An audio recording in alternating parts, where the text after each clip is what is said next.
Naish, and welcome back to Get in the Trunk. I have just been informed moments before going live that Francis has changed to a Macintosh computer, so we'll only have him for a couple minutes tonight, unfortunately. Sorry, Francis. Hey, it's working for the moment. That's amazing. Don't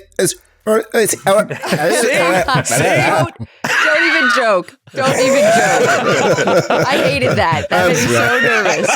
I hated that. I can see the beads of sweat on CJ's brow just like coming out. Sorry, CJ. Francis has decided to go with a new computer. I mean, it's not a brand new computer. It's just a computer that hasn't been used before for Get in the Trunk, and that shit stresses me out, man.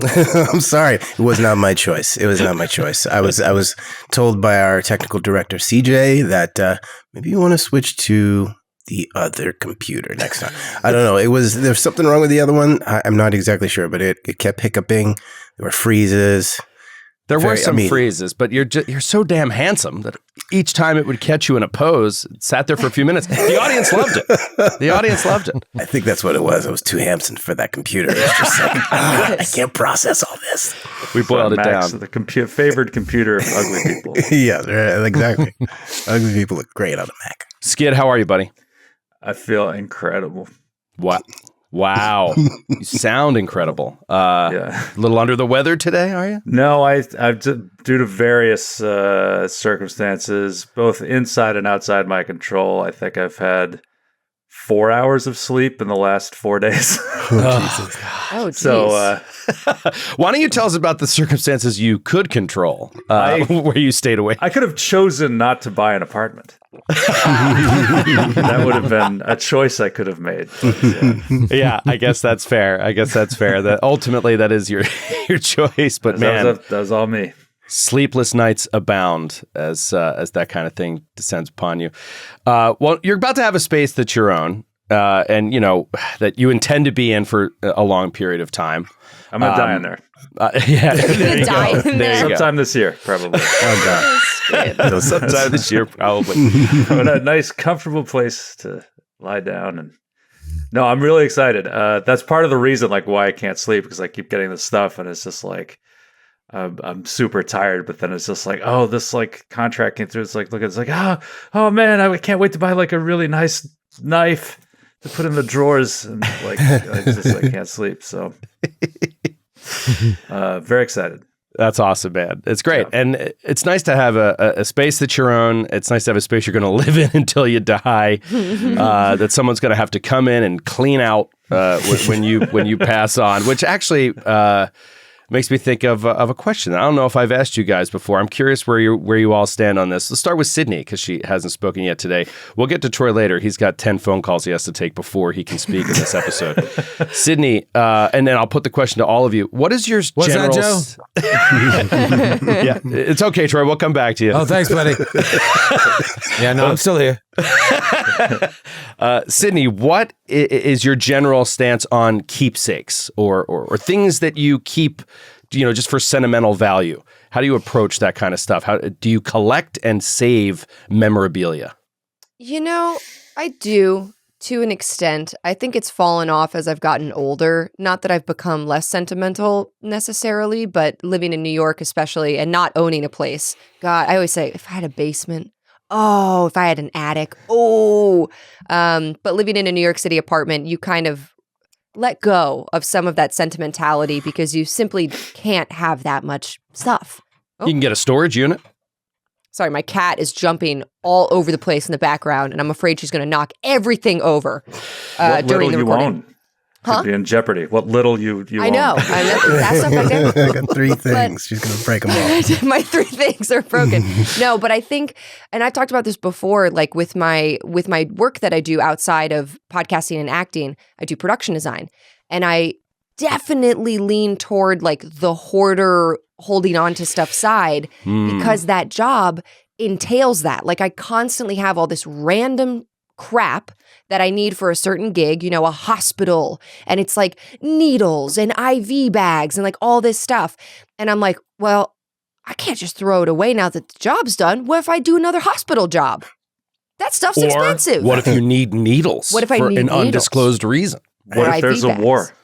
Yeah. What if there's a war and they need those IV bags? Yeah. So I do hold on to things in that sense, but I don't think it's sentimental so much. It's more so like I'm thinking ahead and I'm just like, I could use this. I have like a workbench you can't see on this side. And it's a ton of like random tools and bits and bobs because I'm like, I might need that fabric later. And this like clear wrap stuff was really expensive. And like, I should hold on to that. But it's a slippery slope. Because sometimes I look and I'm just like, boy, Sid, you should just purge everything and start over. I have an amazing ability, like you, I think, to imagine how something could be useful later. Yes. I can constantly be like, definitely there could be a situation where I'm So like, good. I'm so glad I kept this. Troy, do you cut and run from every memory of your life, right? I've gotten a lot better at just letting it go. How many Christmas decorations and ornaments? Well, Christmas decorations, that's different. That's the stuff you can't have enough, and we just try and buy more and more and more and more and more every year. But everything besides that, I have no attachment to it. It started when I started reading about Marie Kondo. I was like, oh yeah, that's the way to do it. If you're not familiar, her thing is like you hold it and you ask yourself, does this bring me joy? And if the answer is no, just fucking throw it away. Don't sell it. Don't try to do a yard. Throw it in the trash. It had served its purpose. Same thing with gifts. Oh my God, thank you. They say if you get a gift and you don't want it, like the gifter's job is done. They gave you the gift. The gift is about them. It's not about you. They gave you the gift. They don't need to know that you're like, fucking, I don't need this. Is that how Larry David thinks about gifts that he gives? Probably. I think he and I would get along really, really well. When I get a gift that I don't like, I hold on to it for so long. I threw one out recently that was given to me years and years ago, and I just immediately put it away. And then it worked its way into my attic, and it was just, and then I was finally like, I'm never going to use this. I just got to get rid of it. It was like a cosplay thing, like a costume piece thing. I was like, yeah, I guess you could use something like this on Halloween. I don't know. I was like, and I just put it away. And so many of the things. Well, there's two things for me. One, you put them away, and you never get the opportunity to use that thing. That one situation that came up in your head where you're like, if this ever came out, would use it. It never happens. And then the other thing, which is much more prevalent with me, is I completely forget 8 minutes later what I have. So like, even if the situation came up, I wouldn't remember something. I had the stuff. Francis, you're a transient nomad with no real home. Exactly. Do you carry things with you from place to place that are just like memorabilia, or do you really keep it slim? You know, I mean, Sydney made a good point. Like New Yorkers, especially, like you're moving, you don't need a bunch of shit. You just got to keep it as light as possible. And I've moved many cities, many times. I just don't. There's hardly anything I keep except because I'm a soft little bitch inside. I keep letters and Christmas cards and things like that. I still have letters from back in the day before emails, when when that actually happened. We wrote things on paper and sent them to people. We waited a week sometimes to hear back about but no, I have a whole bunch of. Well, not to get too personal, but what are these letters? Are they like love letters or like family letters or like? Well, they were like letters from friends. Like pen pal letters. Yeah, well, not pen pals, but like close friends that I'd known since like high school. That before the advent of email, we would keep in touch because I moved. Was it like rejected penthouse forum letters? No, those I throw 50 of them. I throw right away. Dear Penthouse, I can't believe this happened to me. You'll never believe. I guess I didn't believe it either. What happened? I guess they didn't believe me. No, and then I just have random anything I can carry, basically anything light enough to carry. I'll keep. Do you go back and read the letters and stuff? Oh yeah, I do. Aww. Totally. They're great because they're also like time capsules too. They're like friends talking about shit like that. I'm like, Jesus, we did that. It's pretty funny, but that's it. No, only things I can carry like in a backpack. I recently came across something pretty silly. It was a list of contact information for my college speech team for like over the summer so that we can make sure we could, stay in touch about information or whatever. And it was each person on the teams. And these were the primary things that the primary phone numbers everybody have. First of all, my phone number, and by the way, I was 20 years old at this point, almost 21. And my listed phone number was my parents' landline.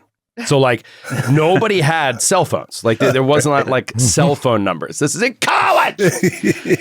My parents' landline. My email address was @Lycos, which I had no memory. I had no memory of. Picture of a dog on it. LYCOS. And the third thing that every single person had was their AOL Instant Messenger name. Oh their my God. AIM, so that everybody could like message back and forth. It's like, oh my God, this is a time capsule. Every email address was @AOL. Almost all of them were @AOL. Yeah, just wild. Skip, what about you? Are you a sentimental guy? Yeah, I am. I own like over 1,000 shirts, only 20 of which I ever wear. I have to. This is one of the things. Like as I'm moving, I have to like I've got to like just bite the bullet and throw so much of this stuff out. Like I am a semi hoarder. The main thing is like because I had a bunch of letters and like photographs and stuff too, and I was keeping all that stuff at my mom's house back in Denver.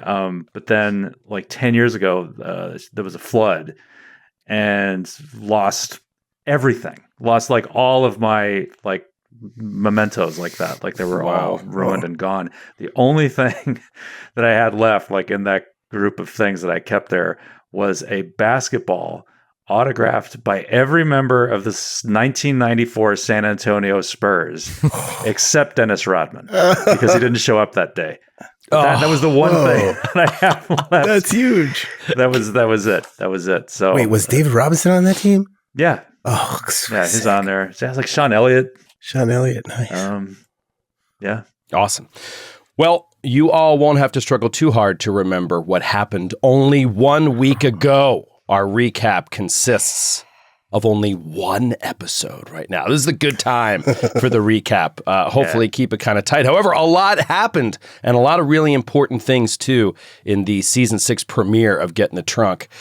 As we returned to this house in Boston, where you all, first of all, did not even know you were in Boston, to start the episode, and had suddenly appeared out of the night world, the place where you were trapped within this mental hospital, and ended up here in this house with a letter in front of you, a letter from that seemed to be from Abigail, detailing the next steps, I guess, of your mission, the next objectives that you should be keeping an eye out for. We don't have to cover that again. We'll get to that as it comes up and as you guys want to look at it, because the action really focused on each of the four of you in interesting ways.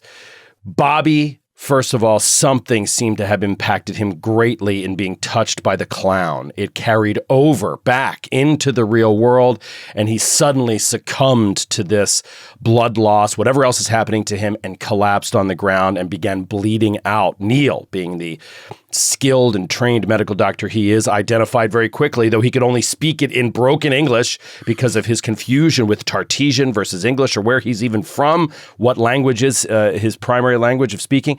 He clarifies that Bobby is probably in need of a blood transfusion, which is something that would need to be done at a hospital. Vicki decides to call 911. All this is kind of happening around Roger as he is looking into a mirror in the closet and feeling like there is another presence in the room with all of you. However, as soon as he whips his head away from that mirror, the presence is gone. He can't see that or feel that presence anymore. Very strange moment. And then he begins clearing the house, looking for any other threats, can't find anything. And shortly thereafter, the sound of ambulances begin to make their way toward the house, at which point Roger decides he's got to go. He grabs a giant thing of bleach, goes to the back door and says, I got to go. Mainly, he seems to imply, I'm not abandoning you. You're going to need me. And he bolts out the back door, jumps into, I thought of a word later that I think maybe clarifies a little bit more, kind of like an aqueduct behind the house. It is a cement built city waterway that is designed to flood water in intended directions and through neighborhoods so that it does not flood houses, basically. Like the LA River. Yeah, that's like exactly the what I was LA thinking. River, It's a but very much LA smaller thing. because it's not as big as LA. Right. So just like the LA River, but a lot smaller. And right now, small trickle underneath. It hadn't rained in a couple days. Culvert. Even better. Culvert. Roger jumps into this culvert. Vicki, panicking, tells Neil he better go as well, and she'll deal with this here. Says they won't be able to understand what you're saying, even if you can give medical knowledge. Neil says, okay. Limps out the back door. He's injured in the hip. Has a shot of something? Toradol. That is momentarily giving him enough respite from the pain and swelling that he can actually move. And he leaps over this fence, hurts himself in the process, cutting his arm and drawing blood in what will be a wound that needs stitches. Roger catches him. They start running down this culvert to get away as the police, a single police unit, and an ambulance arrive. Vicki decides she can't move Bobby's body. They're in a house she's not supposed to be in. She's in a place she's not supposed to be. She doesn't know what to do, so she just opens up the door and starts flagging down the ambulance saying, he's here. Please help my friend. A couple of EMTs hop out, grab a gurney, run in the house, and start to attend to Bobby. And in that moment, Bobby, we see, loses consciousness. He has 2 hit points, perhaps less at this point. It's been a week. And he seems to go to another place in his mind, perhaps. He is in some kind of war zone. He is carried by, pulled along by a friend of his that he knew from his days in Aleppo. He is standing next to Roger Comstone, but much younger appearing Roger Comstone. And however, both his ally from Aleppo and Roger Comstone are both dressed in the fatigues, the uniform of a World War II U.S. soldier. Very odd, very strange. They pull him into this house and eventually get him upstairs. Or his friend from Aleppo takes him upstairs for an audience with the Colonel. And the last thing that we see is the Colonel turn around. And the Colonel is Colonel William Walford, Bobby's father. That motherfucker. And that's where we... that motherfucker. And that's where we ended it. Lots of detail because lots of things happen there that I want you guys to remember as we begin this week's session. Let's just kick it right off with the sound of sirens, the approach of, we know the EMTs run up to the house and Vicki said, he's there, he's right there. We saw an EMT drop in front of Bobby, go wide-eyed and start trying to go to work on his body before we cut back and saw what Bobby was going through in his mind. Now, we come outside and we see 2 police officers, 2 officers that are making their way around from their car up to the steps, and they've got an eye on Vicki. The officer that appears to be in charge, that's walking in front, is a woman, Boston PD uniform, and her partner, a man that's just beside her, is walking up as well. They don't seem too rattled, but she starts walking up toward you, Vicki. It's just like, is everything okay, ma'am? Vicki, is... Vicki Take them out. Take them both out now. Vicki is suffering. I don't know if we talked about this on air, but we're all kind of suffering from mental effects after coming back from the hospital and seeing the clown. And it's not like we came back and had all our sanity back. We came back and we were really messed up. Not me. So, except for Roger. Thank you, Roger, who's in a ditch with bleach. You're fine. You're totally normal. I live forever.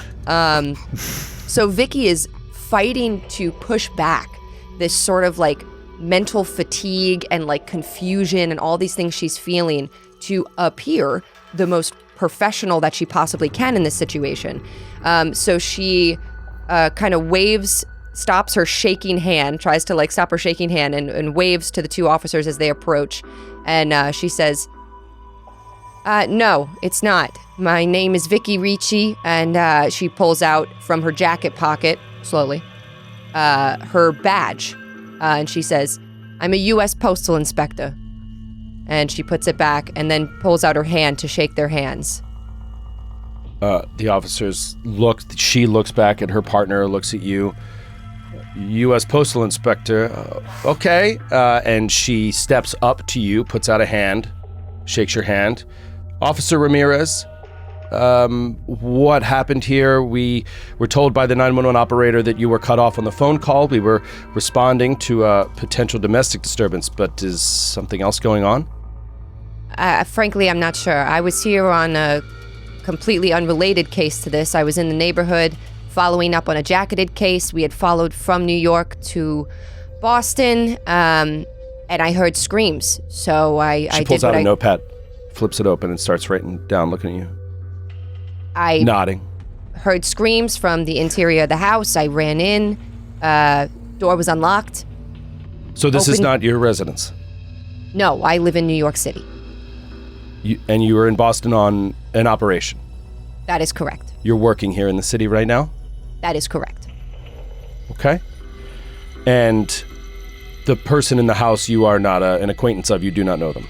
No, and I don't believe they're a resident here either. I tried to check for ID, but I didn't want to disturb the body, and I wanted to wait for you guys to come. This is not my jurisdiction. But you were investigating something at this house that had to do with your operation? That is correct, but this is not the person we were looking for, and they don't seem to be here. I'm serving a subpoena. There's been an issue of mail theft. We followed it from New York up to Boston, stealing prescription drugs, checks. I believe it's a woman and an older gentleman, both white. We have some video surveillance over the past, but they've changed license plates and it's crossed state lines. But this is not the person that we're looking for. And this man happened to be injured within and was yelling. Did you open the door? That is correct. The door was closed. I opened the door. Was it locked? No, it was unlocked. I saw him on the ground. To be honest, I have no idea what's going on. This man looks severely injured. He could be mentally unstable. I don't believe that the two people I am searching for were involved in this, but I wouldn't be surprised if there was possibly an altercation, if perhaps this man tried to stop them and they got away. I honestly don't know. I'm speculating. But that's all the information that I have, Officer Ramirez. Okay, roll a persuade. Yeah, that was pretty good. That was pretty good. Yeah, that was pretty good. ready. Give yourself a plus 20%. Oh, thank you. Especially mentioning that you are federal law enforcement. I sure hope they don't ask to see her subpoena that she mentioned. Yeah. That could be bad. It's digital. It's good. Can I see the digital subpoena? Oh, easy. Then it's on your phone. I Unfortunately, emailed it to them. you know the funny thing? It was sent in the mail, which is now ridiculous thinking because they're going to steal it. So anyway, no, she doesn't say that. All right, here we go. Persuade with a plus 20. Let's see. It's going to be an opposed roll against Humint. Wait, the 00, that's a 7 with a 7 and a 00, right? Oh, Yeah, that's not that's very a good. bond. You got a bond. 007. Not good on an opposed roll. No, that's 7. Yeah, you Yeah, want it's not good on a- you want it as close to your score as possible, What? but below it. Yeah, on an opposed roll. Oh no. Oh no. However, Oh, I rolled a 77, which is a critical Crit fail. Oh, Nice. double digits.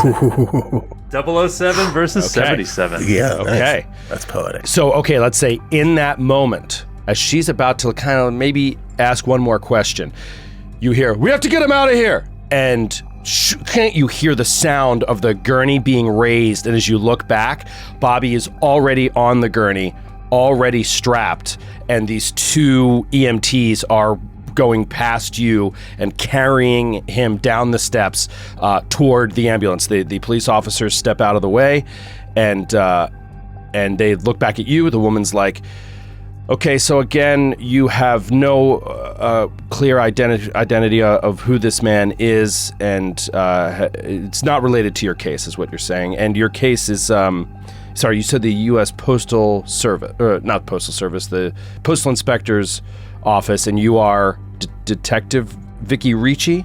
She's Correct. double checking her notes. Okay, so if I call the Postal Inspector's service, they'll confirm that you are on an operation in Boston. Absolutely. Would you like to take down my phone number? Yes, that would be excellent. Thank you so much, Miss Ricci. I really appreciate it. What is your phone number? 911. Call in case of emergency. Call 911. They know me there. Do you give her your number? Yeah, 917, blah, blah, blah, New York area code, blah, blah, blah. Okay. So they take down your number. They say, okay, we're going to report that there is no domestic dispute here, and we'll find out what happened to this gentleman. Thank you very much for your time, ma'am, and good luck on your case. And then you see the ambulance doors, boom, boom. The ambulance doors close, and these EMTs go to get into the ambulance. Can I see, when I look at the ambulance, what is the hospital? Oh, Christ, I don't remember, but it's right nearby. I'll get it to you in a second. Mass General. Mass General. Just making sure it doesn't say like Dorchester House adjacent hospital they also What's the name of the neighborhood again? What neighborhood? The name of the neighborhood is... I have it. Codman. Codman Square. Codman. Yeah. Quadman. Quadman. It's not Quadman the Square. Baptist Hospital. What was it? It's just... I had it a second ago and it went out of my head. Vicky takes note of it though, just to know where Bobby's heading. She just wanted to make Kearney Hospital. Kearney Hospital. Yes, that's it. Kearney Hospital. Oh, the Carnies. It's only about 5 minutes Small away. hands. So the ambulance can kind of like take off and head there, and they're going to assume, since you don't know this person at all, they're not even going to ask you to do anything in the ambulance, and we'll just cut away from there, and let's go back into this war-torn building, okay? Maybe we saw, Bobby, as you were being walked, rushed out of the house, that you appeared completely unconscious. There's an oxygen mask over your face. You're kind of bundled up in it. Your head is just lolling around on this thing. But in this space, we see you sitting in a chair across from, or you see yourself sitting in a chair across from your father, who has just stood up and looked down at you. He looks across at you and is just that look that you know from him so well. That look of, what is it? Is it anger? Is it disappointment? Is it confusion? But in any case, it seems to be aggressive in some way. And he looks down at you and just gives a heavy sigh. Says, "Lieutenant, give us the room." See the young man who had first opened the door for you walks out, and the door closes with a click, click, and then still you can hear the far-off rattling sounds of gunfire, the occasional explosion. Your father looks weary. He looks tired and beaten. He's also soot-covered and whatever, the metals that are on his jacket, and it looks like he has no business being out here in a forward position in whatever conflict this is. And he's got that big silver bird that, identifying him as a colonel of the U.S. Army.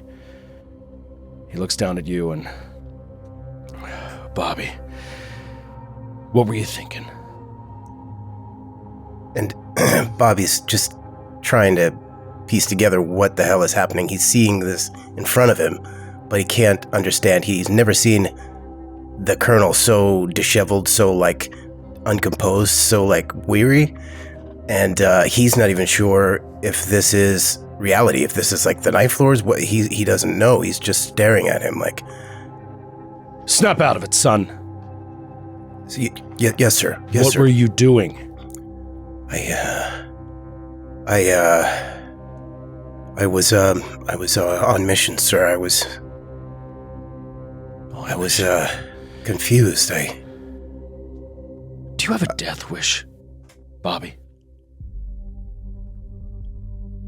No, sir. Well, then why, when you know that we are in a compromised position, when you know that we have been holed up for nearly 3 days, supply lines cut off, trying our best to hide from these maniacs. You go run out and give them every opportunity to find our position? I'm a little unsure of what's going on, sir. I think I might have took a concussive blast to the head. I don't understand. I don't understand where we are. I don't know. Well, let me catch you up, son. We are trying to get the hell out of here, through the city and to the palace. There is no way that we can continue moving forward as long as the Black Wind holds this section of the city. We have to punch through their lines, reconnect with Delta Company, and make our way through the factory. Is this ringing any bells? And something sparks when he says Black Wind. Bobby remembers the missions that he was on, and he pieces together. This is Aleppo? He says to the colonel, Aleppo. Aleppo? The hell are you talking about, Bobby? This isn't Aleppo. What? You really did take a hit on the head. Bobby, you're in Yathil. You are with a detachment of soldiers. We are trying to take... God damn it! Well, we have to give up taking the city, but perhaps we can push through to the palace. But we have to find a way through. You're supposed to be our code man. You're supposed to be the one that... The Limeys are feeding us the code. You're the one that's supposed to break it. You're not supposed to run out there being a hero. And he's just confused as hell. He's never worked with the colonel before, so he's not sure what... Maybe this will refresh your memory. Lamulus! You hear this loud bark. Lamulus! Yells out. Suddenly, the door behind you slowly opens, and one of the young men that you saw sitting outside when you first came up these steps, another one of these weary young soldiers, he peeks his head in. Yes, Colonel? Get in here, son. He comes walking in. Play it for him. Sir, he's heard it 100 times. Play it again! Do as you're told, God damn it! You forgetting we're under attack here? This kid turns around and he pulls this heavy backpack off of his back, and you immediately recognize the backpack that was in Abigail Wright's apartment in 1995. The radio thing? backpack. Saying that string of I knew it. Oh, God. I knew it. Oh, You gosh. suddenly hear a hiss starts coming out of it. And then, slowly as he turns it up, you start hearing numbers.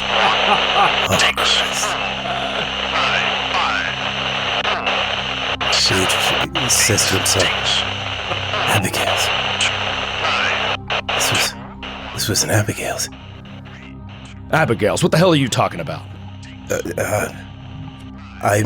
The numbers, sir, the code, where is this being transmitted? You heard the numbers. You said they were trying to tell us how to get through the factory without without letting the Black Wind know about it. Have you figured out a way through yet? And he's trying to figure out how he can stall so he can get more answers. He doesn't know where he is, so he's just gonna play along. Not yet, Colonel. I just need I need some more time. I need to decipher this code. I just need some more time, sir. Time is one thing I don't have, Bobby. I've got the ragged remains of 2 platoons stuck in this place. If we are going to punch through and reconnect with Delta Company, we have to do it fast. Figure this out. Yes, sir. And all of a sudden, we will cut away from that, and we will just go right into a hospital, like a long hospital hallway. And it's just sort of like regular, calm, sort of like operating area of a hospital. And you just hear this disembodied voice coming from the speakers overhead, a woman's voice, and it's just like, it's like, it doesn't sound like a walkie-talkie, but like an intercom, just kind of comes over and says, Trauma 3 on its way in any minute.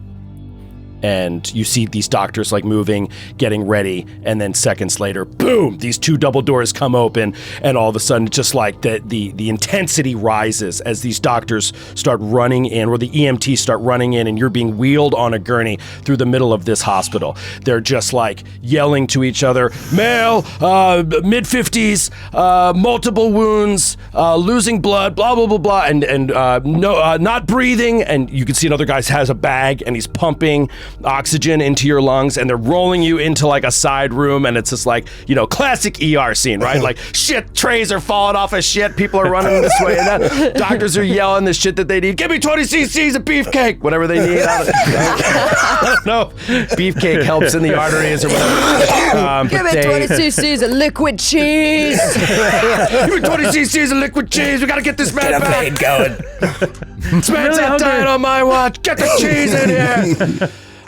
So yeah, multiple people are working on you, and you see that they're pulling your clothes off actively, and you can see that there are just these lacerations all over your body that continue to bleed. However, the EMTs have gotten you this far, which is hugely important.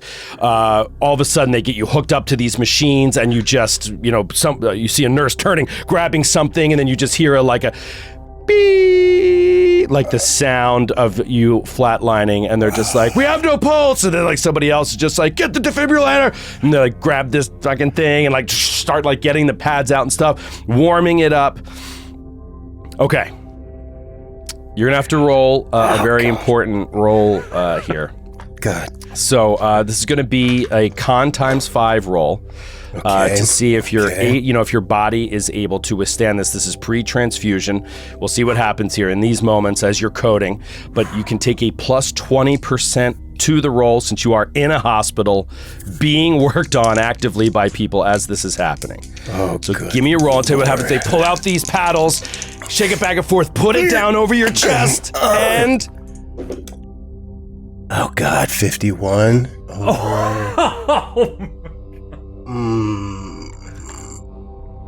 That's got to be good. That's got to be. We're talking about con.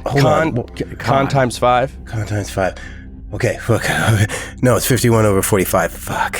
No, but it's plus 20%. Plus 20%. Oh. Okay. So it's 65. Okay. So 51 under 65. 51 under 65. So they shake these things, put these paddles down. It's just like, and we see your body jerk up into the air. And in the same instant, it just cuts. And we see you standing there next to your father. And it's just like, boom! And this huge explosion goes off. One brick wall blows in, and you are completely knocked in the face with bricks and dust and debris. And the whole world starts to shake. You hear somebody yelling, they're on our position! They're on our position! And your father's just like, get on the move! Everybody just starts jumping up. These soldiers start scrambling. They start running you down the steps. Oh, God. Okay. Are you moving? Are you rolling? Are you rocking? I'm right behind him. I'm just trying to get my bearings, like just grabbing the guy in front of me, like trying to like do like, fucking, like they do when they breach like hostile places. They got one hand on the other guy, like the guy in front. And he's just like, what? He's trying to keep from getting hit by shrapnel and like debris. Exactly. So, and it's all dusty. The stairs are like half broken as you're starting to come down them. You're holding the guy in front of you just so you have, a place to follow. You can't even see beyond the helmet of the guy in front of you. As you look down and you're running, you notice for the first time, maybe you didn't notice it before. As you look down, you see that you are wearing boots, pants, and a jacket, all in a brownish, olivey drab. You are completely dressed in the fatigues of a World War II soldier, and you're working your way down these steps, and then boom! Another huge explosion goes off. Maybe one of your ears starts to like... Oh yeah, it's all just like ringing. And you hear a guy yelling, they're dialed into our position. Their mortars are dialed in. Your father is giving orders to cross the street, change your positions. You're leaving supplies behind that you had in this place. And the soldiers start running across the road. Boom! Another huge explosion goes. Nobody goes down on this one. And you continue running off down this street. Boom! Another explosion. and then we'll fade out from that. Oh, God. We're having a heart attack over here.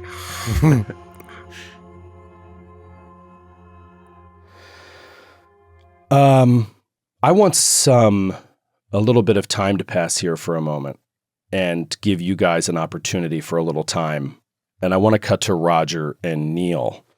Roger and Neil, I don't necessarily need you to cut to the moment you walked into this culvert and went underneath into the dark part of it.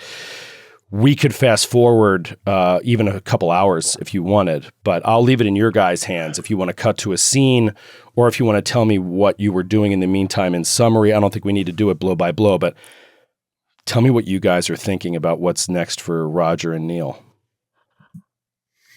I think Neil is following Roger's lead. I think once they get to somewhere that's a little more sanitary than a culvert, he's going to stitch himself up and with his wound. But other than that, yeah, he's just sort of following Roger.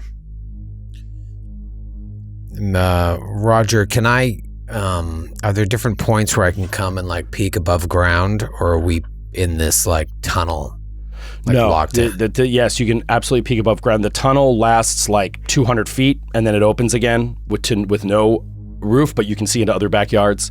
And then you continue going and then it's covered again for maybe 300, 400 feet. And then it comes out again, right? Like it's kind of whenever you go under streets, long roads, it becomes covered. But then when it's in backyards and stuff, it's open air. Yeah, my initial plan going there was to watch and see what happened when the police arrived. So before kind of like moving on too much, would he have seen like, did it look like Vicki got in the ambulance with Bobby? All right, let's do it from that perspective then.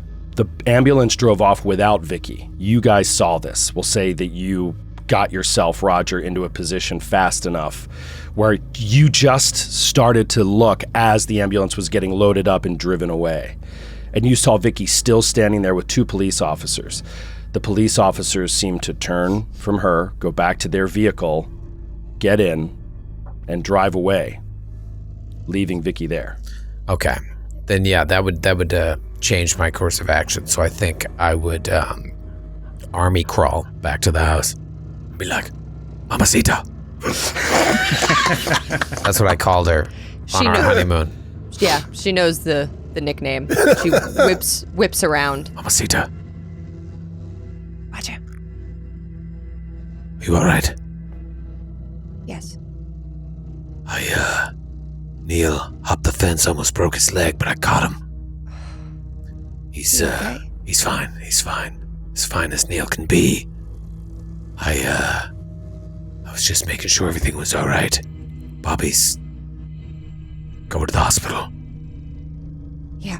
Which hospital? They're taking him to Kearney Hospital. It's nearby. I saw it on the ambulance, but I didn't think it would be good to go with him. And I said that I didn't know him because I don't know. I don't know what's going on. Yeah. And I don't know who to trust. And I what do you think we should do?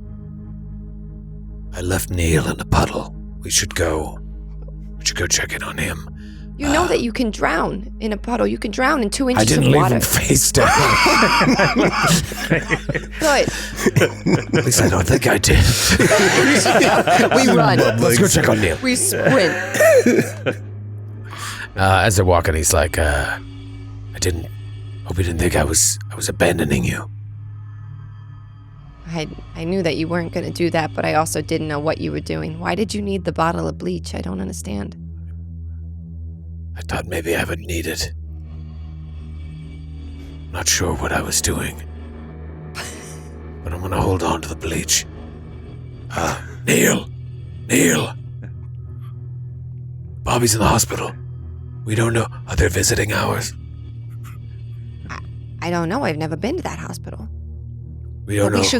We should go to make sure he's okay. I mean, he might have his actual ID on him. I mean, I told them I was a postal. It's too late for that. If he went in there, He's been made. At this point would be to extract him, not to visit him with flowers and candy. No, I understand, but Is that what you're suggesting?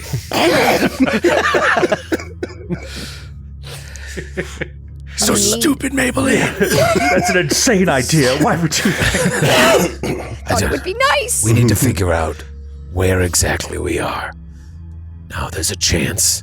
Neil, can you hear me? And you hear Neil is just, you hear him hoarsely laughing. We'll deal with him in a second. We need to figure out where we are. There is a chance that we stepped through and stepped right back. It is unlikely as this entire situation is. That's the most likely probability, but there is a chance that we stepped into something different. Maybe a different time, maybe a different place, maybe a world that overlaps the world that we were in. Do you follow me?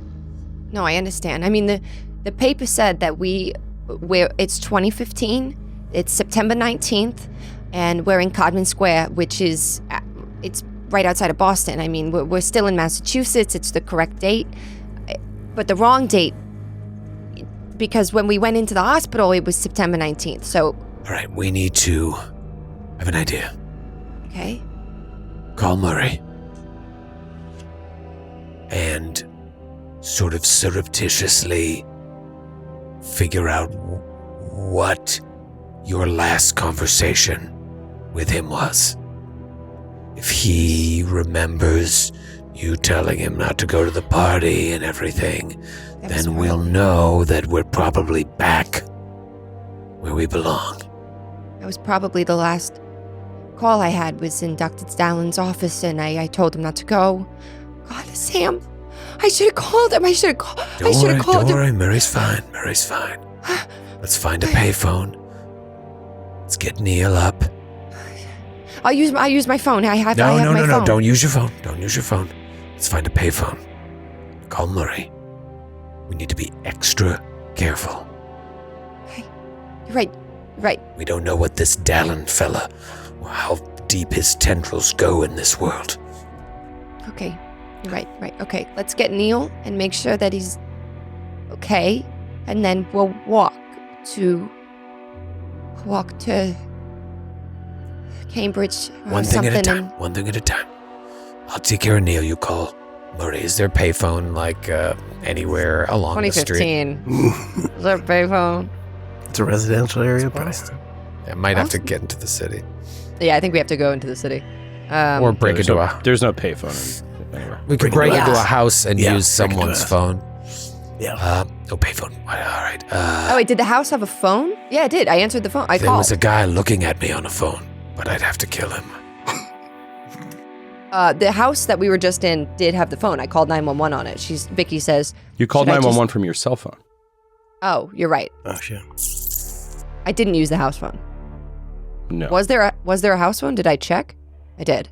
You didn't check if it worked. You just asked if there was a phone. And there was a phone on the wall. Oh, I thought I called on that phone. Check that phone. I'm yeah. gonna get Neil back over this fence. Okay. She goes back into I did want to look at the house more anyway, to see if there was any other information that I might have missed about, why did we...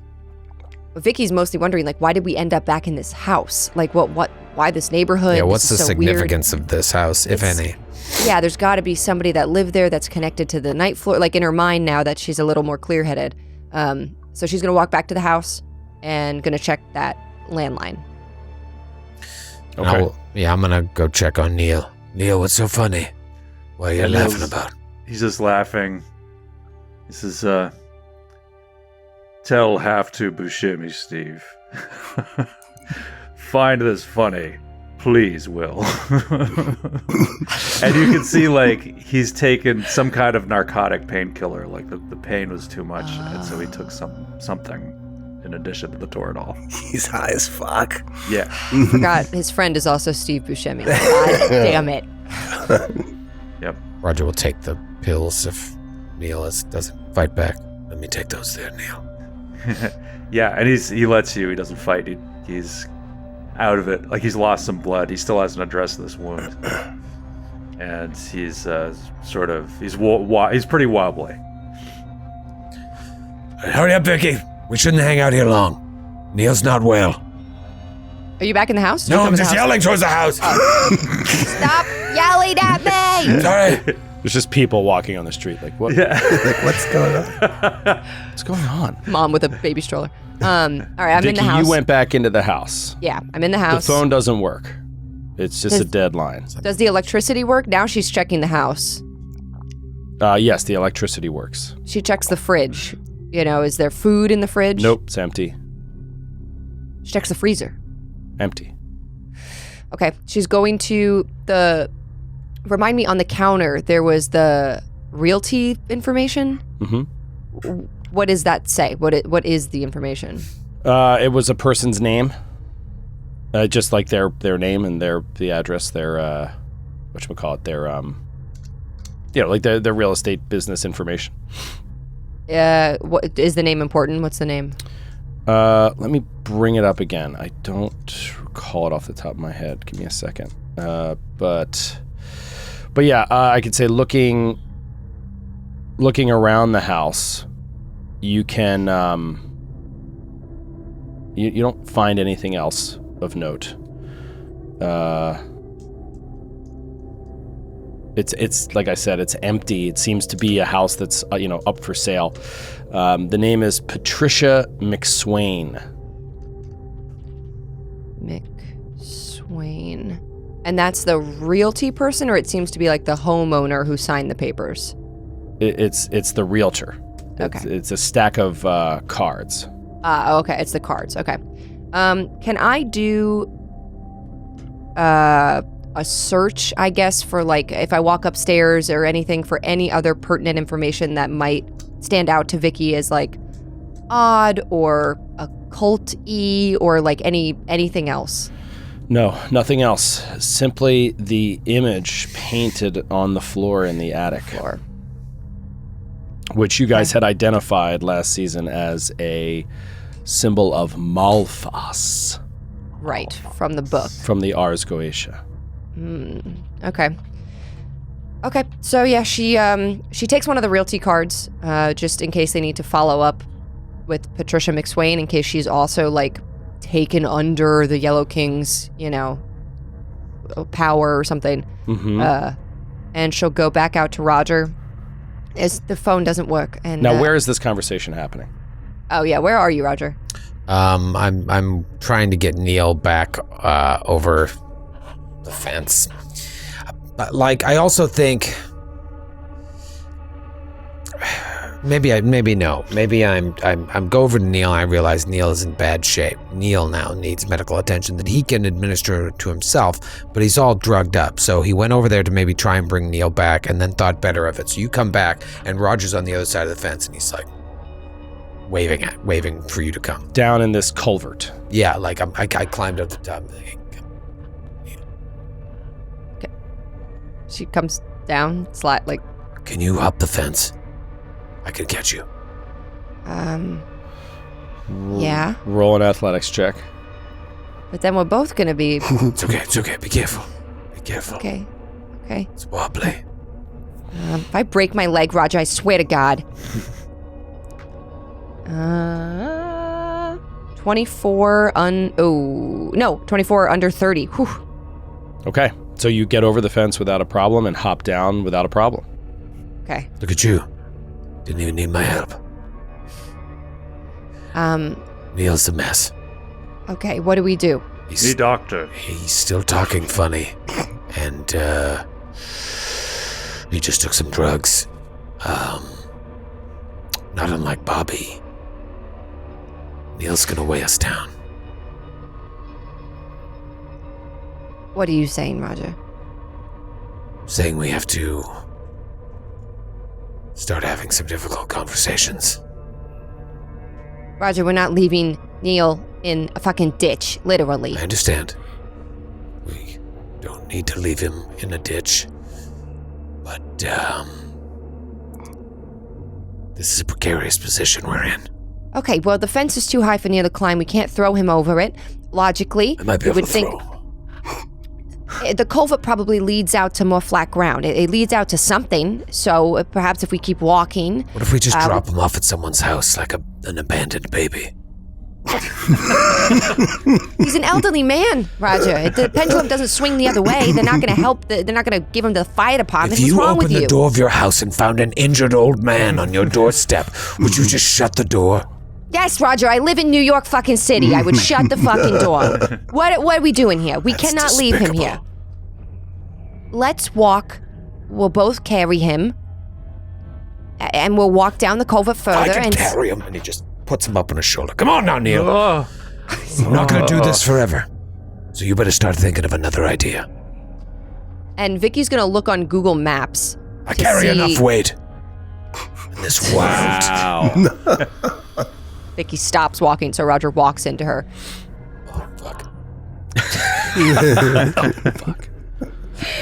And she's gonna pull up Google Maps just to see if she can see sort of where like the waterway might lead like under a road or something where there wouldn't be a fence, where you could kind of like walk up a hill or something to the road. I need a CVS. I mean, it's hard for you to decipher on Google Maps, but if you Okay. just start walking, Yeah, they're just gonna walk you start walking, to an intersection or you something. continue to see. walking, time is passing. Each time it comes out from under these covered areas, you see fencing of houses, on either side. Then eventually you get to a spot where there is a bridge, and on the other side of this bridge, you see that it comes down in triangles. The poured cement comes down in triangles to a lower wall where it would be possible for you to scramble up over the wall, and there is no chain link fence, and in fact, there are no houses. It's kind of like a park. We did it. Okay, so Vicky's like, okay, here. Come this way. We'll walk up this. Careful. Just be careful. Could be slippery if it rained, if there's like wet leaves. Then Okay, what? so what's the next move out of this culvert? I think we get out of this culvert and we need to head into the city. So you want to just carry an old man throughout town? Like No, it's we are going to call. 1942. No, we are going to call an Uber to drive us into South End or whatever, so we can get to a payphone. We can get Neil to a hospital, and we can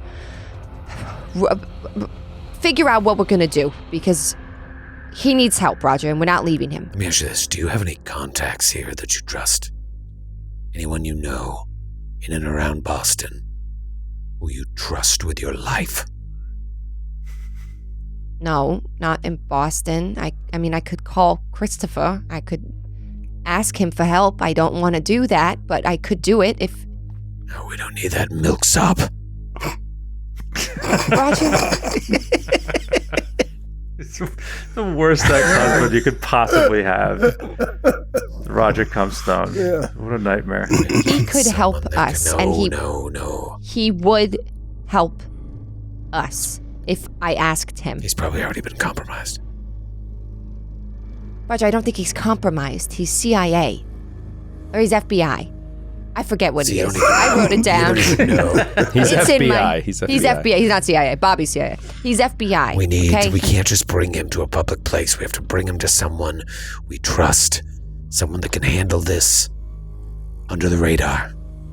Well, then let me call Christopher, because unless you have somebody... Fine.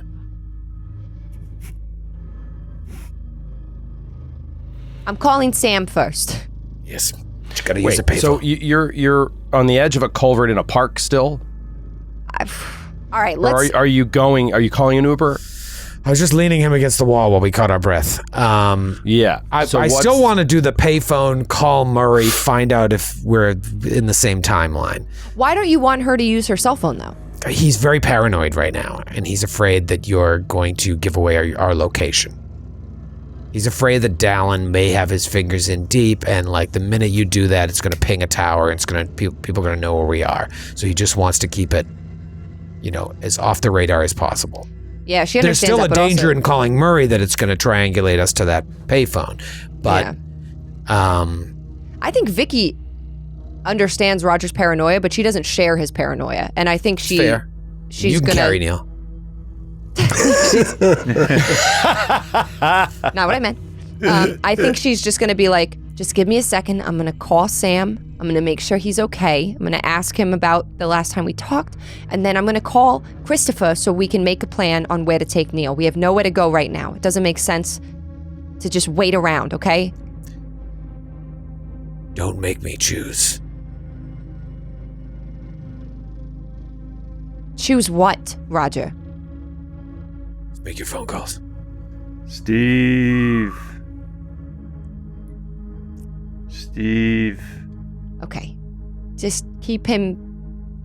I don't know. Just talk to him. And she walks away looking at Neil, confused why he's saying Steve. Tengo confianza en Esteban. She walks up the side to get to like the park or roadside area, and she's going to call Sam. Okay. You call Sam's cell phone, rings twice, and then picks up. Sam? Hello? Sam? Hi. Are you okay? Did I wait? What time is it? Did I wake you up? Hi, Mom. You shouldn't be sleeping in so late. Why? What are you doing? I'm not. How are you? They're with psychology. I'm fine. How are you? You never asked me how I am. I am good. Samuel? Yes. Why are you talking like that? You're freaking me out. Why are you talking like that? Why am I talking? I'm not talking anything. Why are you yelling? Sam, where are you? You hear like a brushing of the phone against something. I'm in my room. In your room at school? Yes. Roger's just kind of like looking, alertness on high. Sam, do you remember the last time I called you? I don't. Can you remind me? I'm sorry. I called you because you got something in the mail, Sam. Something. Party? The party invitation. Yes. Yes. And you said, don't go to that party. Yes. I remember. Mom. Sorry. But I went. But it's no big deal. It wasn't my thing. They were a little weird. You had to wear a mask. It was like a masked party. And I didn't really like it. But I hung out for a little bit and heard what they had to say and then left. Sam? Yes. Mom.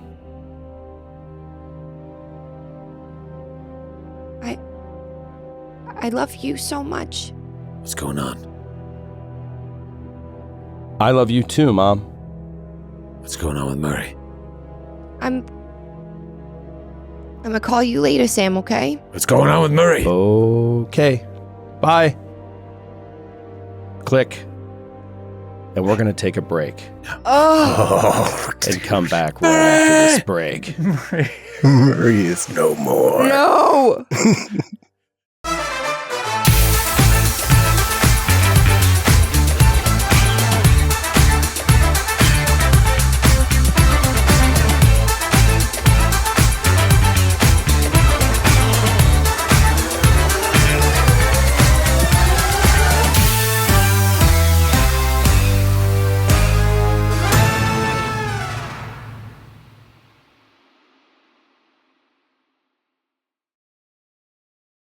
And we are back. Left on a little bit of an odd note, a little bit of a weird note, on the call to Murray.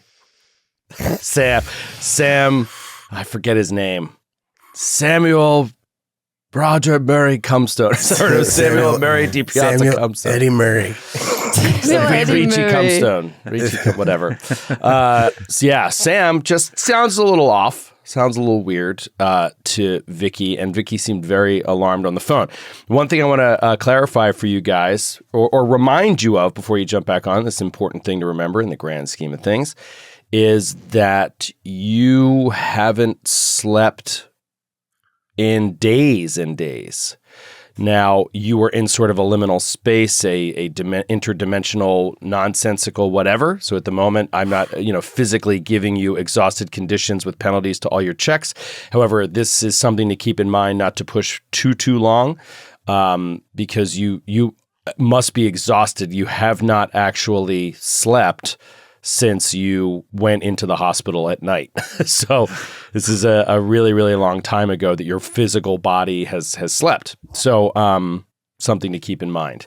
And I'm sure kind of the way that you were playing it, Sydney, I think it was perfect because Vicki is also so exhausted and out of her mind.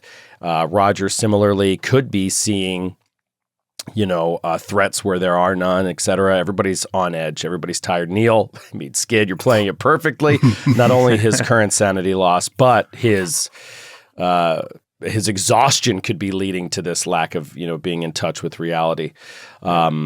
Bobby, we'll see you next week. All right, let's. We'll see. That's I'll take it. Let's pick it up where we left off, right there, as Vicki hangs up the phone and Roger says, "What? What did he say? What did he say?" He went to the party. What do you mean he went to the party? Didn't you call him and tell him not to go? Yes, I told him not to go. Did he know that you meant business? Roger, I told him not to go. He's 18. Do you think he listens every time I talk to him? But he didn't sound right. He didn't sound like Sam. Listen, Roger talks under his breath, maybe insulting you, and your role as a mother. What surprise he doesn't listen. Oh my God. Well, I didn't see you stepping up to call him. Roger, I didn't see you wanting to talk to him at all. Why didn't you call him? Why am I the one who has to call him every time and tell him what to do and be the bad mother? I'm always the bad mother. Fuck you, Roger. I'm calling Christopher and I hope he can help us. For your sake, he grabs I hope Vicky's he can. phone and snaps it in half. Oh my God. Oh my God. You fucking psychopath! I fucking hate you! And she just starts punching his stupid chest. His gigantic chest. Sorry, his stupid, gigantic chest. Yeah.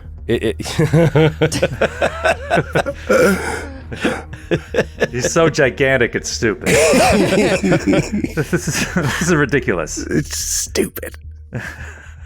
And then she steps away and wipes her ruddy face and her tears. I'm walking. I'm gonna walk back to Boston. Come on, Neil. Go, Steve. Oh, I'm Roger. Vaya al Esteban, por favor. All right. Sure this won't look weird.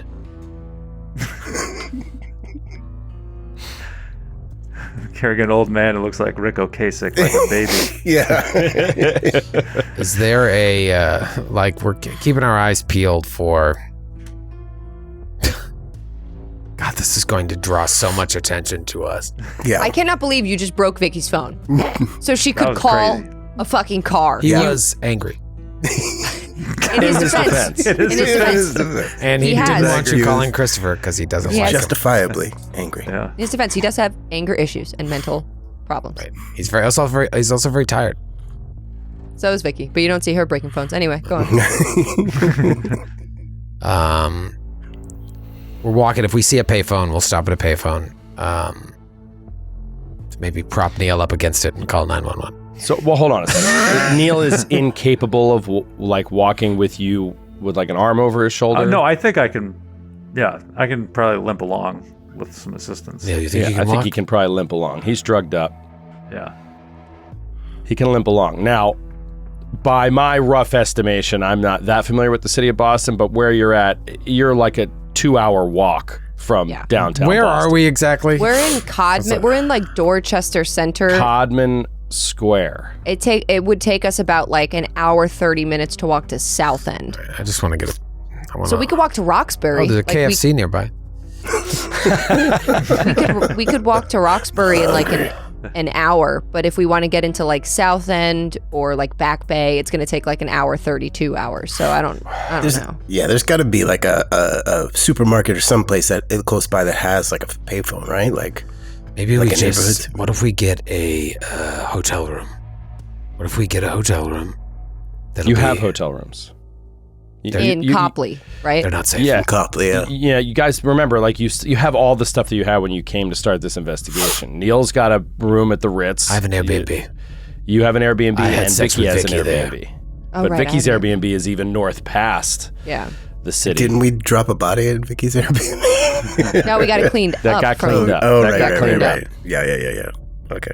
That was maybe the most competent thing we did. I know. Calling in a team We handled that pretty well. to clean it up. So we could go to Copley. We don't have to do the minute by minute. Just give me the next thing you do. Do you go to a location? Do you split up? Let's go to our hotel in Copley. So hail a cab. Could have you called could a do car. that. Could have fucking called a car. Can't do that now. We'll hail a cab. This cab's around. There's cabs around. But I want the cab to drop us off a block and a half away from Neil's hotel. So you're going to the Ritz. Yeah. And you are you give an address of a business that's a block and a half away from the Ritz. Okay, so let's just go to the car pulling up. This taxi cab pulls over, and the cab driver turns to you.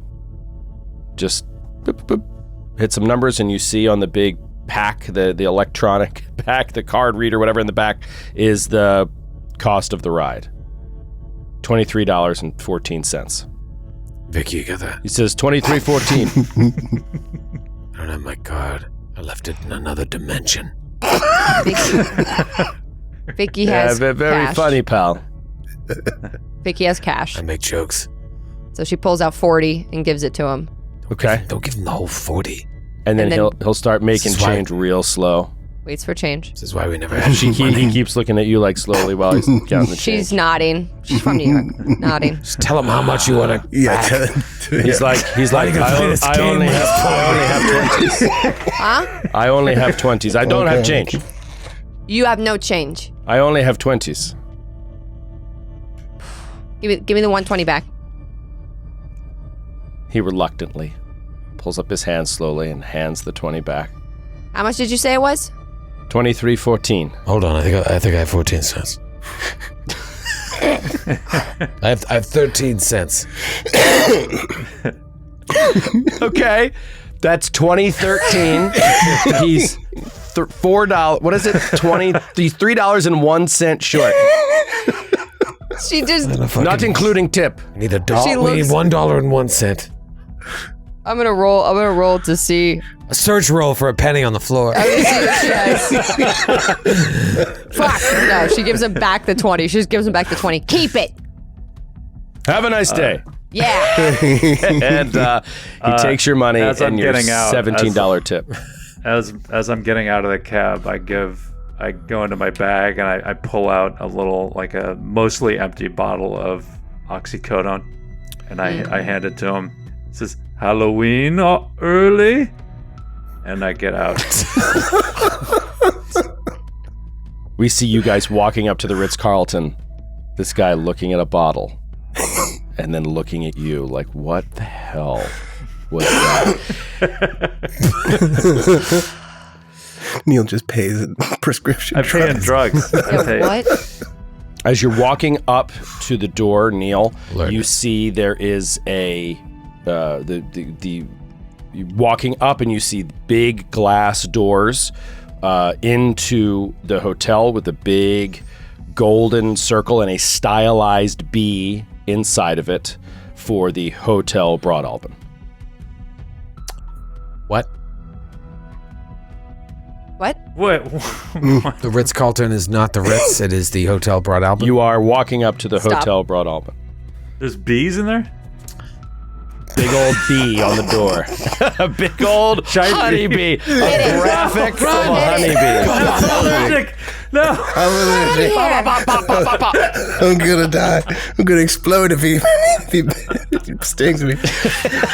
Okay, so Oh, no. Okay. So great. this is What? absolutely fucked. This is Yeah. bonkers. No, this is not what Vicki sees. This is not what Roger sees. Ah. Ritz-Carlton. Okay. Oh. Neil, Oh. this is what you see as you're walking up to the door.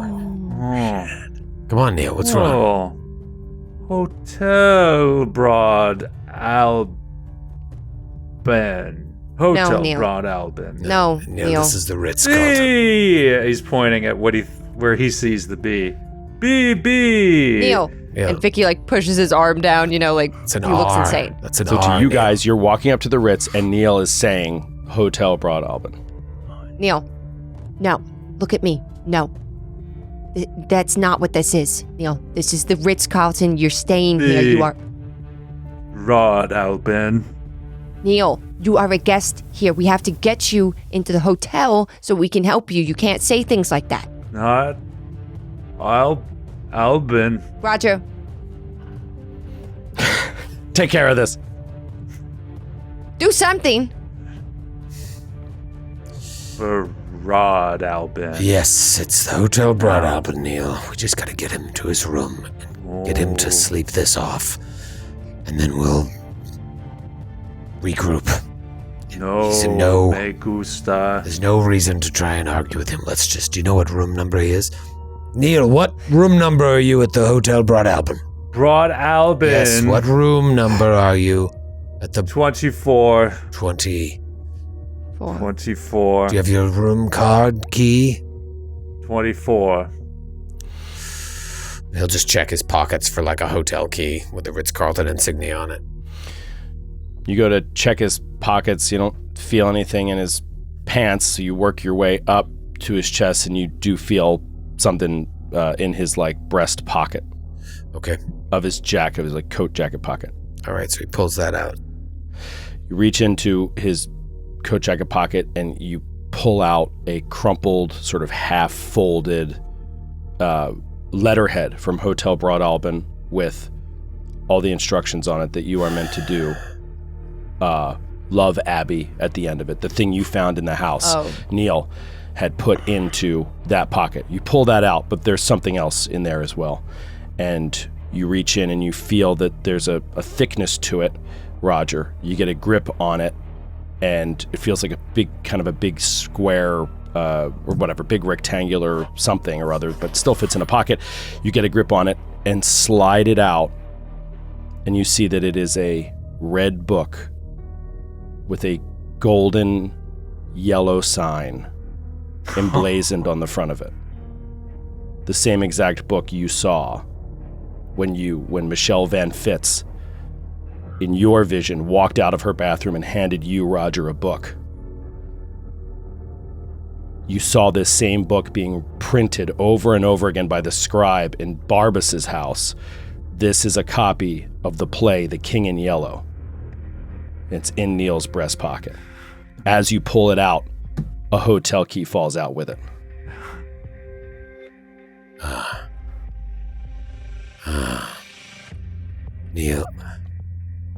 Neil, what's this? Where'd you get this?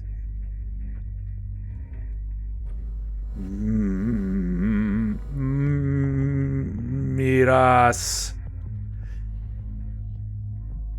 Oh, and his eyes like get wide when he sees the sign. Mm-hmm. More, but it's like he's trying to say, Broad Albin is bad, Albin.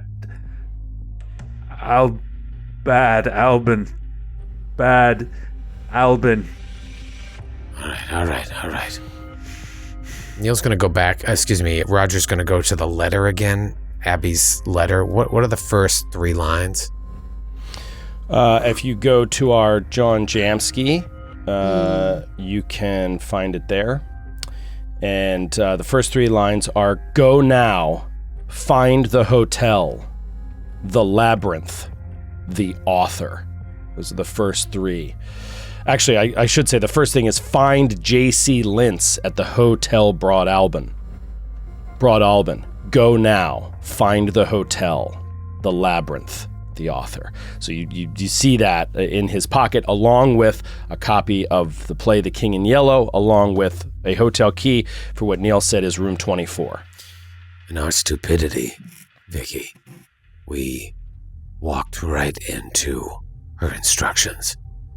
If he thinks this is the Broad Alban, then we need to find this J.C. Lintz in there. Okay, but Neil needs a doctor, an actual doctor. Sure. Neil am doctor. I say we lay him down. Broad Alban. We just need to lay him down, take all of his drugs, and make sure he sleeps this off. This is all happening on the carpet outside the front door of the Ritz-Carlton. A man walks up, says, "Can I help you folks?" No, we're all fine. We're fine, thank you. Are you checking in? I said we're fine. Our friend here just, he gives the Hotel. universal sign for had too much to drink. Are you Broad guests of the Alban. hotel? Our friend is. Hotel Broad Yes, Alban. we're bringing him back to his room. Legal guest Hotel Broad Alban. Sorry. Can I carry anything for you or show you where the room is? No, we don't. We're fine, thank you. I mean, May I see your key card, sir? yes, of course. And he's got the fucking book and the crumpled up letter. He's like, here's the Do you fucking show key this card. guy the yellow sign? No, he's like, here, just look at this. No, he's just like, but he's fumbling with all this shit, and he's trying. He's like, this is the key card. He sees the key. He says, "Very good, sir." And he reaches over and opens up the door for you to walk through. Vicki grabs Neil's arm and leads him towards the door. Okay. He looks at the guy. He's like, I don't like when a man opens the door for me. I'm very sorry, sir. You should ask people if that's what they want. I had no intention to offend, sir. My father always said, never let a man.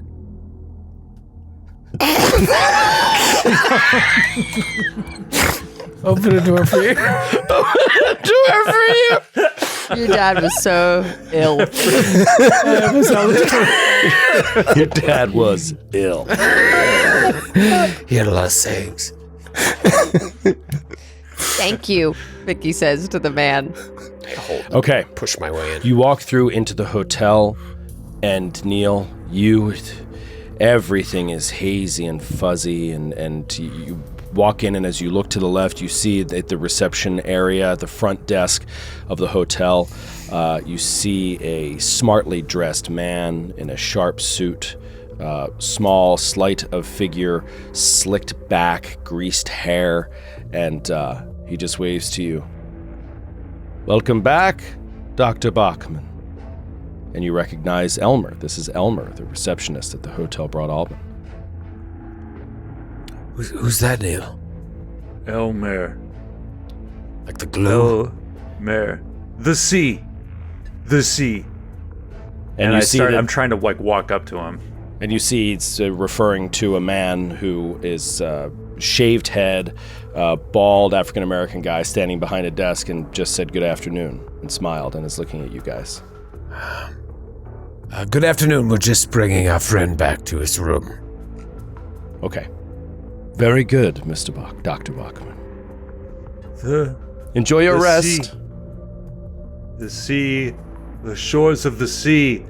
Tide is coming. Yes, Dr. Bachman, yes. Perhaps we could discuss it in the dining room tonight. Lintz. Where is Lintz? Lintz. I'm afraid that information isn't free, Dr. Bachman. Roger walks right up to him. He's like, "The fuck is going on here?" This guy is like, looks at you. Sorry, what? My friend, you're upsetting him. I'm sorry, that's not what I intend. I just said good afternoon. Roger, I'll just take him upstairs, okay? It's fine. I was just watching. You watch your mouth. Guys up front opening doors for guys, and now you're scaring my friend. First you're opening doors for guys. You got guys out front opening doors for guys, and now you're scaring my friend. What kind of chicken shit operation you got going? Vicki in her mind is just like, this is why we can't have nice things. This is why we don't get to stay at the Ritz-Carlton. This is why we're not in the Ritz. Because you yell at everyone. I could stay here if I wanted. Vicki wheels Neil as he's like trying to ask this guy. You're pulling Neil away. He clearly wants to talk to this guy. You're pulling Neil away, and you are taking him into an elevator. Will not drown Lince beneath the sea. Will not. Awesome. You get in the elevator. You take it to his room. You guys, the key card works. You get into his room, get it closed. Neil, as they get you into the room, sit you down, you recognize everything here is the Ritz-Carlton. It is the room that you were in before. I think you guys came to this room to like hash out plans one night, I think. Yeah. In season 5. And all the shit that you guys had there, or had how you had left it. You put like a do not disturb out front because there was a lot of sensitive stuff in here. All exactly how you left it. And Neil, you recognize it entirely. Anything to do with the Hotel Broad Alban is sort of like fuzzy in your memory as if it never happened downstairs. I'm shaking my head, and I push Vicki away, and I start stumbling into the bathroom, and I shut the door behind me, lock it. Oh, great. And I start running the sink, and I'm just like, I'm trying to like pull myself back into my senses. He like smacks himself like on the side of the face like a couple of times. He zips open his bag and takes out his surgery surgery needle and thread. And he sits on the toilet and he starts like cleaning his wound, and he's gonna try to finally sew up his wound. Great. All right, so give me a first aid check on the wound. 005. There you go. Nice. Okay, that's a success. You restore 1d4 hit points, but since it only resulted in you losing 1 hit point, it restored the hit points you lost from that injury, and it only needs about 5 stitches, and it's sealed up. You adequately clean it because you know exactly how to sterilize it as a doc. You know what you're doing, and you get that all squared away. As far as you slapping yourself in the face, give me a sanity check. Let's check on where you're at and how you're feeling with all this. God. 42 over 29. Jeez. Yeah, you are trying to get a control of your own mind, but you feel like part of what you saw with the Hotel Broad Alban may have been an illusion, but you're also like hallucinating. But you also, part of you is convinced that like what you're seeing now is an illusion. That it's a Ritz-Carlton is an illusion. And your two sides of your mind are arguing, and they have not come to a resolution yet. Let's go back outside the bathroom. In fact, we can go back to Neil coming back out of the bathroom. However you guys want to do it. Kind of just want to know what's the next step. I think that's the exact question Roger will ask Vicki. So, what do we do now? Well, I was going to call Christopher about 2 hours ago, but now... Oh, there's a phone. Put it on Neil's bill. Ask him to buy you a new phone.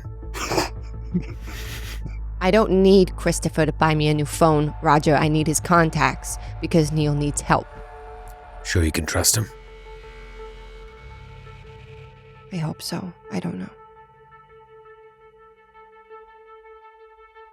I'm going to call Christopher. From the hotel phone. Yeah. Okay. Pick up the phone, and you're going to dial what? Christopher's Cell number. He's at a Yankee game. I love it. Pick up the phone. You hear the crack of the bat. You hear John Sterling in the background. Please go for a On the second. mark, Tashara. All right, so we see Vicki get on the phone. Rings 2 times, 3 times. Then all of a sudden, click. Hello? Christopher, it's Vicki. Hey, how you doing? I'm not good. Not good. What happened? I don't know. So I think something's wrong with Sam. Something's wrong with Sam. Yeah. The fuck What is makes you say that? Sam? Roger's looking around the hotel room. Who's Sam? Who's Sam? What makes you say that? Something. He got something in the mail. It was something weird. Something we've been looking into. These invitations. And I'm still working on the case, and I don't know. I told him don't open it, don't read it, don't. And of course he didn't fucking listen to me, Christopher. He didn't listen to me. What are you talking about? An invitation to what? I don't know. It's a party. It frames it like a party. They say come. They invited him. I told him not to go. What, I it's said a they're scam? dangerous. It's some sort of con? No, I don't know. They're dangerous people, Christopher. They're dangerous. This is something that the Postal Inspector Service is working on? I'm working on it. You're working on it alone. Christopher, I need you to listen to me, please. I need to know, is this like an official thing, or is this like, are you imagining things here? I'm not imagining things, Christopher. This is real. This is real. Well, I'm sure it's real. I'm making sure that I gotta, go ask questions about this. Is this something that's gonna be in the pipeline? No. This is off the books, you're telling me. Yes. And it's a scam, it's a con. No. Well, what is it then? It's, They're luring him to some kind of party. What do they want to steal his money? What do they want to do? yeah. It's like, yes. It's like, sure, identity theft. But more insidious. It's like a cult. It's like a group of people. And you're saying he went? He told me that he went. I called him before I called you to check in on him. Well, has anything happened since? Any identity theft? Any money? No, but he doesn't sound like himself, Christopher. He doesn't sound good. All right. I'll call him. I'll make sure he's okay. Yeah. I might need you to go visit him, and you have to see him. I don't want him near my son. Who is that? It's Roger. What the fuck is Roger doing there? We're in a hotel. You're in a hotel? Tell him we're You in a didn't hear that? The bed. I'm in Massachusetts. What are you doing in a hotel with Roger in Boston? I don't want him near my son. Something came up, and it turned out Roger was here too. It was an accident. It was not on purpose. I would have called you. Fuck's sake. All right, well, I'll call and look into Sam. All right, I'll let you know. I'll call your cell. Bye. I need something. What? I need something else, Christopher. Cell phone. I need the newest, most expensive cell phone.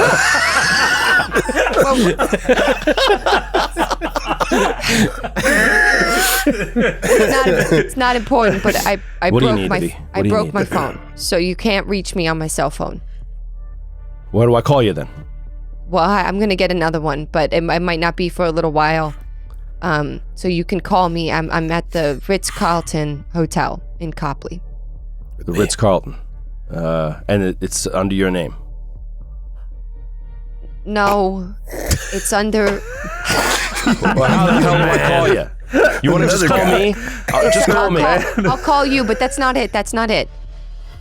Do you have any contacts in Boston?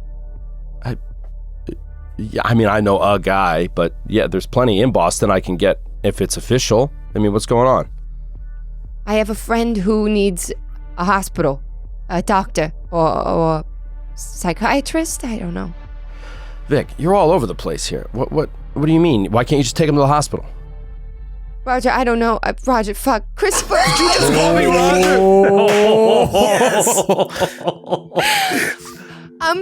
I'm not okay. Okay? I'm not okay. I'm not drinking. Not like that. I'm really fucked up about this. I'm having a really hard time and I'm working on something that's not on the books because I think it's important and I'm having a really hard time and I feel like I can't breathe.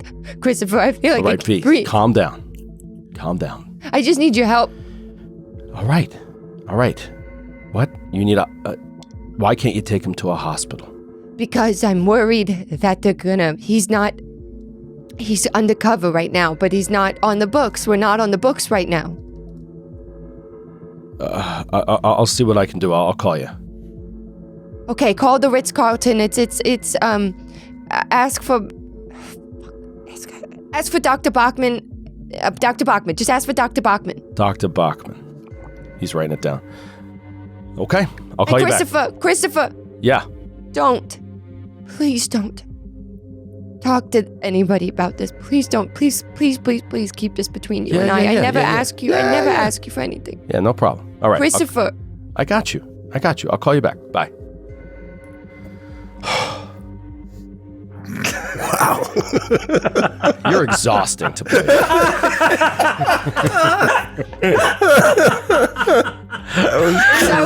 that what Christopher says when he hangs up the phone? God, Jesus. my ex-wife. Call a hotel. What? The Ritz-Carlton. Okay. Dr. Who the fuck do I ask for at the Ritz-Carlton? Dr. Bachman. And you're in his room with Roger. What the With Roger Cumstone. We used to shit on Christopher, but I think he's got the patience of a saint right now. I know. He's got the patience of a saint. Me and him, the bond score is the lowest for all my bonds, and this is exactly why. Oh, wow. Because I fucking call him up with this bullshit. Oh my God, it's exhausting for me to play this character. My head hurts. Okay, so she hangs up. Yeah. And she wipes her eyes. She kind of takes a deep breath. Okay, he's going to look into it. He's going to talk to Sam. I need to sleep. I need to close my eyes. Roger is at the bar, like the wet bar in the room. Okay. In the room. I was like, okay, bye. Talk later. And he Fuck this. he's pulled out 4 bottles of Dewar's, and he just pours them all into a cup and just gulps it in one swig. And he's like, Oh my God. I gotta go feed Steve.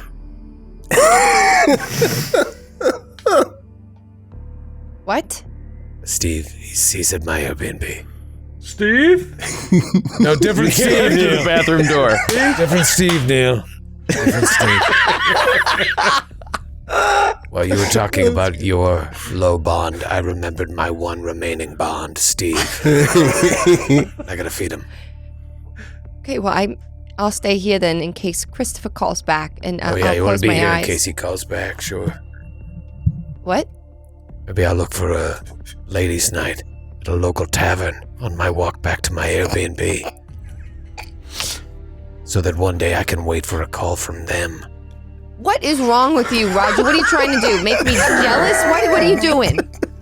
This kid can't handle it. He has left the camera.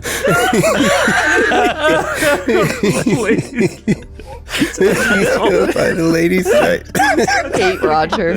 So He's so possessive and he's so he takes everything so- as an affront. divorced and he's so possessive. Roger, you know, I have a boyfriend. You know, I'm seeing someone, Roger. This is not. Heard that before. I got a girlfriend. I got lots of girlfriends. Sure you do. Yep. I pleasure them. This is in the hotel. The doers is kicking in. The doers is kicking in. Neil is just in the bathroom, Yeah. and You hear Roger the and I are just shower running in the talking. bathroom. Well, I will make sure that Neil doesn't do something crazy. Great. Yeah, you keep an eye on him. You're good at taking care of everybody but yourself, so you should have this under control. I'll be back in the morning. Yeah, sure, Roger. Take your time. You're really good at disappearing when people need you most. There's no more fucking doors. He's looking in the thing. He's like, I'm taking these Johnny Walker Reds. Take all of them. You think the Ritz Roger. would have tiny blues? Not even black. Not even black. Taking 4 of these. I'm gonna bring these into the bar that I go to. Take them all. Do you have any money? Oh my God! Would you get out of the fucking room? Still got that 20? No, I gave it to the fucking cab driver. Get out, Roger! Right. Find money. Leaves with 4 bottles of Johnny Walker Red. He leaves. He takes the Roger fire picks up escape The notepad that's on the desk, the like stationary pad from the hotel, and just chucks it at the door after he closes it. Papers. Roger leaves. The door closes. Go. Vicky's left alone in the room. Maybe she just lays down in the bed, just in pure exhaustion. Closes her eyes, and we just hear the hum of the shower water running through the door. And we'll just fade out and then fade up. The hospital. Seems like it's the middle of the night. Just hear, we're in this like darkened room with just a couple lights on and the slow beep of an EKG. Beep, beep, beep. In the darkness, with some light coming through one window that might be near the nurse's station, we see half of this prone figure on a hospital bed, intubated, completely covered in blankets and stuff. Our camera is just slowly creeping up the figure till we see Bobby, unconscious.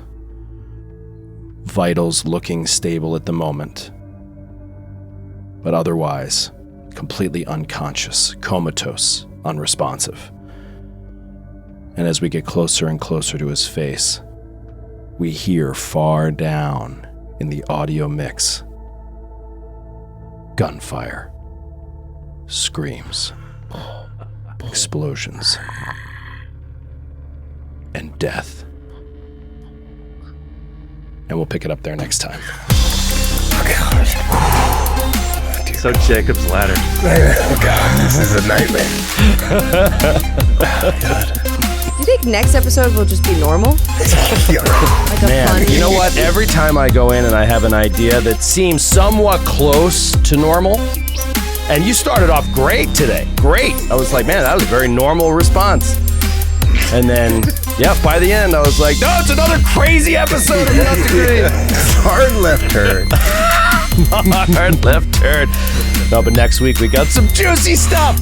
We'll see you then. Good night, everybody. Take it easy. Bye. Everybody.